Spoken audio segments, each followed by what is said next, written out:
Ikapito sa wala na sumpang saktan sa gati matatawa na nadunong ganala ang mga tunog na nila sa mga naman magulong pabalik ang mga pag-usad sa bawat aking pagkilos pesadong sasakban ng bawat belo ng mga ikapito sa wala na sumpang saktan. Mag-practice ako eh. Ano, bakit? Balita ko yung idol mong si Smaglas siya kasi Boss Rendon nag-aaway ah. Dati kong idol, dati, ano yung kanta niya na yun, dati yun. Bakit? Anong sabi? Nag-aaway, hindi mo nakita. Oo, yung kasi sumasagot sila kay Boss Rendon. Well, Lodi Smag, no? May punto ka naman, kaya lang dapat nyo ding intindihin. May pinupunto din si Boss Rendon, si Sir Rendon, no? Sabi nyo, ikaw, si Basilio, maraming natulungan si Lodi Coco Martin, no? Maraming binigyang trabaho ng mga dating artista, maraming vlogger na binigyan ng opportunity. Well, totoo naman yun, pero mga vlogger, mapipera naman na yan eh. Tayo, di ba? Ang sa akin lang naman, intindihin nyo din yung gustong ipunto ni Sir Rendon, di ba? Kahit ganun yung way ng kanyang pagsabi sa inyo, totoo man, pero masakit nga lang yung kanya talagang pagkakasabi. Dahil number one, ang dami na din talagang nagko-complain na mga nagtitinda dyan sa may Quiapo pala, Quiapo, di ba? So, di ba, valid din naman yung reason niya.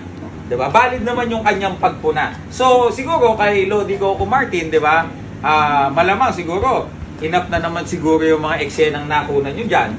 Baka, mapera naman eh. Di ba? Baka naman doon na lang sa studio ng, di ba? Kung saan yung network na under yung Batang Quiapo, or baka hanap na muna ng iba't ibang location para yung mga vendors dun sa certain areas na yun. Hindi naman, di ba, totally mapupurnada o talagang mapipending yung kanilang mga paninda. Kasi kawawa naman di ba? Dalawa naman kayong may punto, no? Kaya lang, yan si Rendon, si Boss Rendon, Lodi Smaglas. Kung hindi mo na itatanong, pagpakilala mo din ng personal yan, pagkabait din yan. Alam ko naman ikaw mabait ka din, di ba? At syempre, yung mga tropang Batang Quiapo, ikaw alam mo nandiyan pa si Mami Tony sa inyo. But anyway, di ba? Buksan lang natin ang isipan ng bawat isa. Pero ikaw, ikaw kalbo ka? Kiko Matos.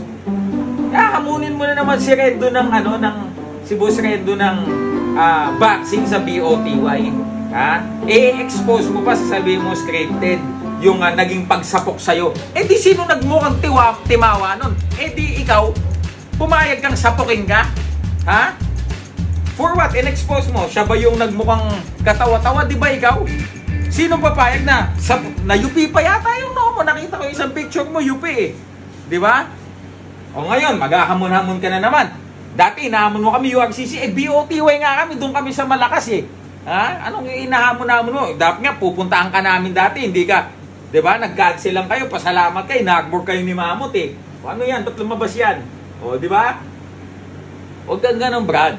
Huwag kang ganon, di ba? Ganon lang yung ano mo. Pero ikaw, Kiko Matos, di ba? Kung gusto mo talagang maglaban uli kayo ni Boss Rendon, huwag ganon. Alam mo namang, inaalagaan ni Boss Rendon yung kanyang kutis artista na mukha. Diba? Tsaka masyado siyang abala sa mga business. Yun, yung anak ko sumisigaw na dahil sa iyo, di ba? Mag-basketball na lang kayo. Tsaka, hindi ka na pwede, Brad eh. Akala ko ba ang branding mo, BOTY? Tapos pumunta ka sa iba, competitor. Tapos ngayon magko-call out ka uli, BOTY tayo, boxing. Bakit? Wala bang kitaan dyan sa inyo? Wala ba? O baka dahil nagpapapansin ka dahil hindi ka nakuha dun sa Batang, di ba?